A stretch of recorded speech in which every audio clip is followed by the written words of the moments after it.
Siang itu Irwan dan Lisa sedang menempuh perjalanan dengan mobil kesayangannya. Mereka berdua tampak sangat bahagia. Maklum, mereka baru saja menikah 3 bulan yang lalu, masih menjadi pengantin baru. Irwan yang tampan memang sangat mempesona bagi Lisa. Begitupun juga Lisa yang sangat cantik, membuat Irwan jatuh cinta pada pandangan pertama saat mereka bertemu. Perjalanan kali ini dimanfaatkan oleh Irwan dan Lisa untuk liburan dan refreshing seperti bulan madu. Mereka berdua jalan menikmati tempat-tempat yang mereka sukai dan berbelanja apa yang mereka sukai. Hari-hari mereka lalui dalam perjalanan mereka ini dengan penuh bahagia dan sukacita. Sampailah di hari ketiga, Irwan dan Lisa tak sengaja menjumpai sebuah toko barang antik di kota itu. Tampak bangunan yang terlihat dengan ornamen gaya klasik kuno menambah aura kemistisan tempat tersebut. Tampak sebuah kaca yang ada jendelanya model jadul. Kaca yang memperlihatkan isi dalam tempat tersebut. Sesampainya masuk di dalam toko barang antik tersebut, Irwan dan Lisa dibuat kagum akan koleksi barang-barang yang ada di toko tersebut. Tampak terlihat seorang laki-laki setengah baya berkumis tebal. Dialah Pak Broto, pemilik toko barang antik tersebut. Dengan ramah Pak Broto mempersilahkan Irwan dan Lisa untuk melihat-lihat isi dalam toko tersebut. Dengan senangnya Irwan dan Lisa kemudian mulai menjelajahi setiap sudut ruangan tersebut yang berjejerkan barang-barang antik dan menawan. Irwan dan Lisa mulai menikmati pemandangan ini. Tiba-tiba pandangan Lisa tertuju pada sebuah benda yang terletak di sudut ruangan. Ternyata benda tersebut adalah sebuah ranjang yang beraliran klasik Romawi. Sebuah ranjang yang terlihat antik dan menarik. Lisa kemudian menanyakan harga dari ranjang tersebut kepada Pak Broto. Pak Broto kaget saat Lisa menginginkan barang tersebut, karena Pak Broto tahu dulu ada orang yang pernah membeli ranjang tersebut. Namun seminggu kemudian ranjang tersebut pun dikembalikan lagi. Entah karena apa, tapi yang Pak Broto tahu, ranjang tersebut memiliki aura mistis yang lumayan besar.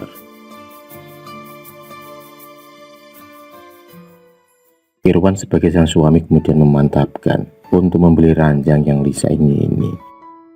Setelah berbincang-bincang dengan Pak Broto dan setelah saling sepakat dengan mahar yang harus diberikan kepada Pak Broto, maka lepaslah ranjang tersebut kini menjadi milik Irwan dan Lisa. Dengan kesepakatan yang telah disepakati oleh kedua pihak, ranjang tidur yang dibeli oleh Irwan akan diantar langsung ke rumah mereka dengan menggunakan mobil Pak Broto. Tak lupa, Irwan juga membeli sebuah cermin yang sedari tadi ia sudah tertarik dengan cermin jadul tersebut. Kebetulan hari ini adalah hari terakhir Irwan dan Lisa jalan-jalan, dan hari ini saatnya ia akan pulang. Setelah semua barang dikemas, maka barang-barang yang mereka pesan kemudian segera dinaikkan di atas mobil. Barang-barang tersebut pun diantar oleh sopir Pak Broto ke alamat rumah Irwan dan Lisa. Mobil mereka berdua pun kini saling beriringan melewati jalan menuju ke rumah Irwan. Waktu perjalanan pun ditempuh kurang lebih setengah hari.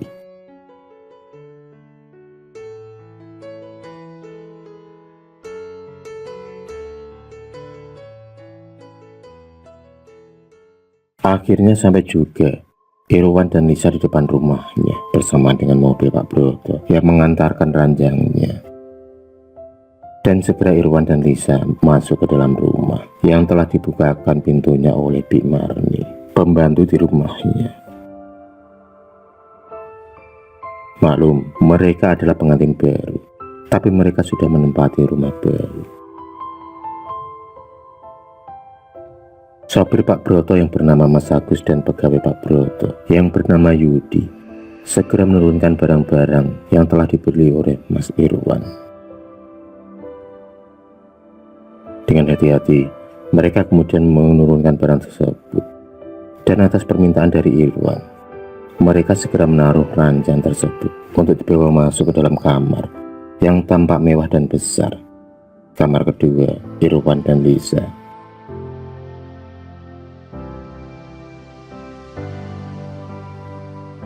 Setelah selesai semuanya, Irwan pun mengajak Mas Agus dan Yudi untuk sekedar minum kopi dan berbincang-bincang. Tampak suasana yang akrab di antara mereka. Beberapa saat mereka ngobrol ngalor ngidul dengan ditemani hidangan yang telah dihidangkan. Mas Agus sedikit bercerita tentang barang-barang yang ada di toko Pak Broto, barang antik yang sangat menawan di sana. Mas Irwan memberikan tip kepada Mas Agus dan Yadi sesaat sebelum mereka kembali pulang.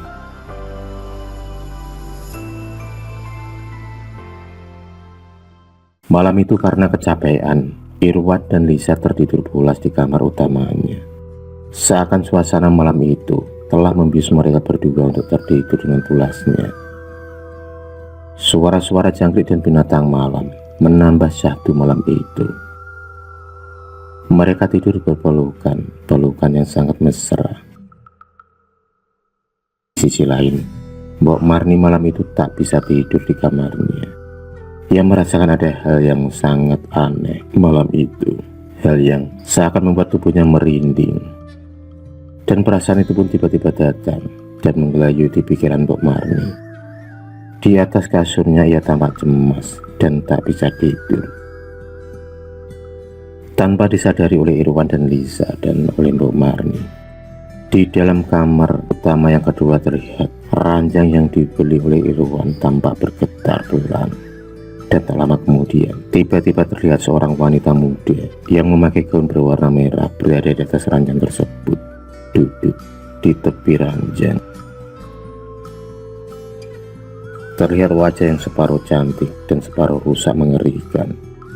Yang pasti, sosok tersebut adalah sosok hantu penunggu ranjang kematian tersebut. Ranjang yang mempunyai misterinya selama ini.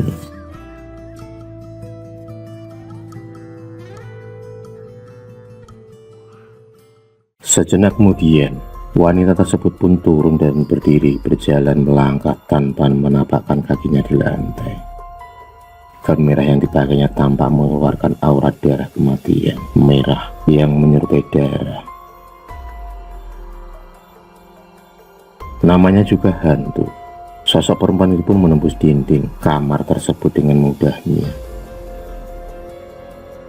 Tubuh yang terbalut oleh gaun merah tersebut berjalan mendekati kamar Irwan dan Lisa. Dan sampailah sosok tersebut di depan pintu kamar Irwan. Dengan tubuh yang menembus dinding, sosok wanita tersebut memperhatikan dan memandangi Irwan dan Lisa yang tengah tertidur pulas sambil berpelukan di ranjang mereka. Tampak mata yang memerah yang muncul di balik mata sosok wanita tersebut.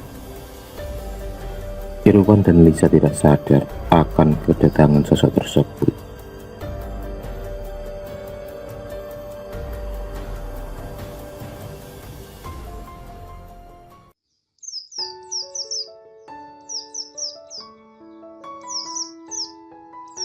Pagi pun tiba. Terdengar suara burung-burung yang bersaut-sautan dari luar jendela. Irwan dan Lisa terbangun dari tidurnya. Mereka tampak masih agak lelah pagi itu setelah 3 hari menempuh perjalanan liburan bulan madu. Lisa kemudian segera turun dari ranjangnya dan ia bergegas untuk pergi ke dapur untuk membuatkan susu jahe panas kesukaan dari suaminya. Setelahnya sampai di dapur, Lisa melihat Mbok Marni yang sedang mencuci piring dan gelas. Lisa kemudian segera menyalakan kompor gas dan menaruh panci air untuk membuat susu jahe panas kesukaan suaminya. Sebentar kemudian air pun mendidih dan tandanya siap untuk menyeduh susu jahe panas. Setelah satu gelas susu jahe panas telah jadi, Lisa kemudian melangkah menuju kamarnya untuk menghidangkan minuman itu kepada suami tercintanya. Dengan tersenyum dan penuh kegembiraan di pagi itu, Lisa masuk ke dalam kamarnya. Terlihat Irwan yang masih rebahan di atas kasurnya. Lisa kemudian meletakkan susu jahe tersebut di meja kecil dekat ranjang.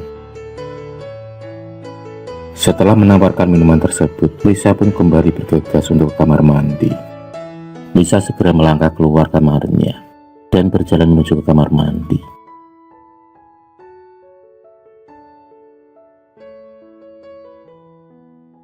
Sesampainya di kamar mandi, Lisa segera menghidupkan keran shower kamar mandi. Dan segera ia pun melepaskan seluruh pakaiannya satu persatu. Dan setelah itu ia kemudian mandi di bawah guyuran air shower yang terasa segar pagi itu. Air yang mulai membasahi rambut dan seluruh lekuk tubuhnya membuat Lisa merasa nyaman dan terasa tubuhnya sangat segar. Sementara Mbok Marni yang tengah di dapur dengan segala tugas dan aktivitasnya sebagai PRT di rumah Irwan. Mbok Marni telah menyiapkan segala menu sarapan pagi itu. Satu persatu menu sarapan mulai dihidangkan di atas meja. Sekitar pukul 8 pagi, di mana Lisa yang sudah sedari tadi rampung mandi dan berganti pakaian, dan juga Irwan yang sudah mandi dan juga sudah berganti pakaian. Kemudian mereka berdua segera ke ruang makan.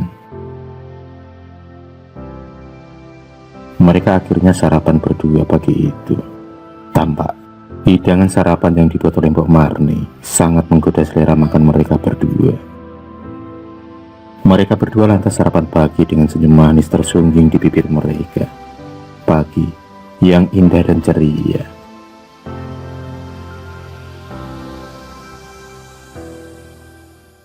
Hari pun berganti. Pagi, siang, malam, dan berganti pagi lagi. Suatu malam, Irwan dan Lisa ingin menempati kamarnya yang lain, yang berisi ranjang yang baru mereka beli di toko antik Pak Broto. Mereka kemudian beralih kamar, dan sampailah mereka di kamar tersebut. Sambil rebahan, mereka berdua ngobrol dan merasakan ada kenyamanan di atas ranjang tersebut. Tak lama kemudian mereka pun berdua tertidur pulas. Sekitar pukul 12 malam, tiba-tiba terlihat sosok wanita cantik bergaun merah yang keluar dari balik ranjang tersebut. Dan dia kemudian bergerak dan masuk ke dalam raga Lisa. Dan tak lama kemudian, Lisa pun terbangun dari tidurnya. Lisa kemudian membangunkan Irwan, suaminya. Irwan pun segera terbangun dan melihat Lisa yang ada di hadapannya dengan memakai baju tidur yang sangat seksi, membuat Irwan bergairah malam itu. Diiringi suara-suara binatang malam, mereka berdua pun terlibat dalam percintaan malam itu sebagai pasangan suami istri. Malam itu begitu indah bagi mereka yang memang saling mencintai.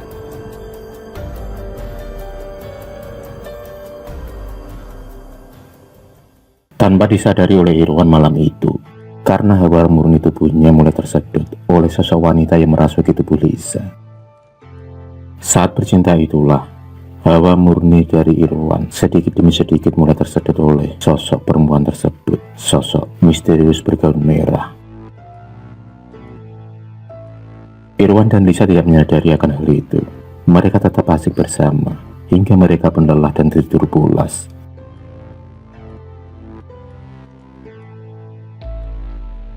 Hari berganti hari, mereka menjalani hal yang sama. Irwan sangat bersemangat dengan Lisa yang sekarang, Lisa yang terlihat semakin cantik. Ia pun merasakan ada perubahan yang luar biasa yang terjadi pada diri Lisa. Irwan melihat Lisa yang semakin cantik dan seksi, membuat dirinya semakin jatuh cinta.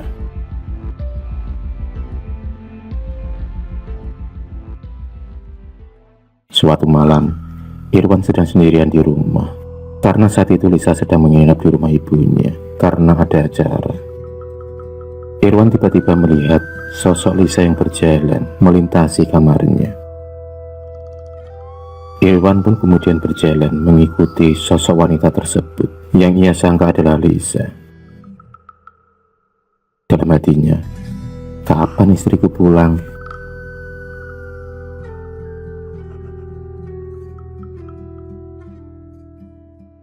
Hingga akhirnya sampailah Irwan di kamar yang satunya. Saat ia memasuki kamar tersebut, Irwan melihat sosok Lisa dengan cantiknya tengah menunggunya di atas ranjang. Tanpa pikir panjang lagi, Irwan pun segera menghampiri Lisa yang sudah menunggunya. Dan malam itu mereka larut dalam gelora cinta yang membara. Saat mereka tengah asik berdua bercinta, tiba-tiba Irwan melihat Lisa yang berubah menjadi sosok wanita cantik yang separuh wajahnya tampak rusak. Sosok tersebut tampak mulai menghirup energi murni dari Irwan. Dan tak lama kemudian wanita itu ingin menggigit leher Irwan. Dengan sekuat tenaga, Irwan pun berusaha melawannya. Dan tiba-tiba sosok tersebut menghilang dan meninggalkan suara tawa yang menakutkan.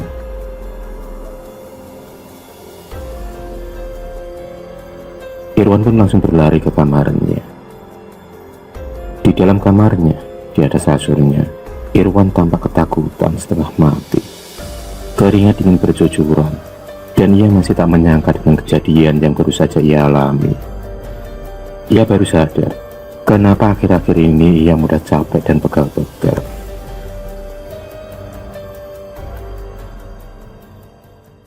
Pagi itu Lisa baru saja sampai di rumahnya. Pagi-pagi betul, dan ia segera masuk ke dalam rumah. Irwan yang sudah terbangun sedari tadi kemudian menceritakan soal kejadian yang ia alami semalam.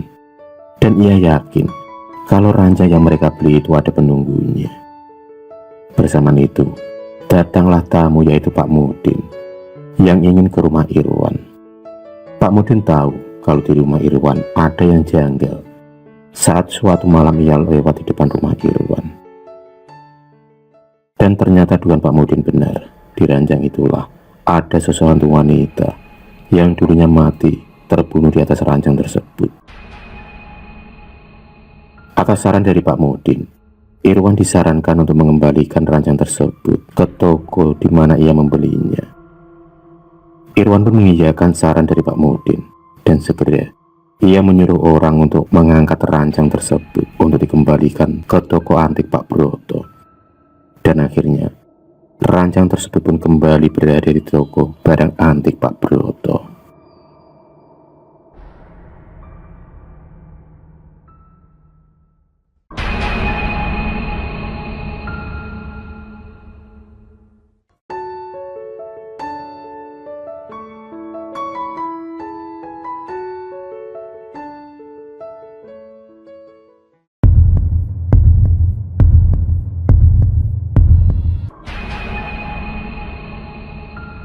Terima kasih sudah menonton video cerita bergambar ini.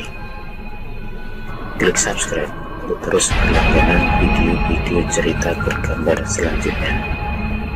Semangat berkarya.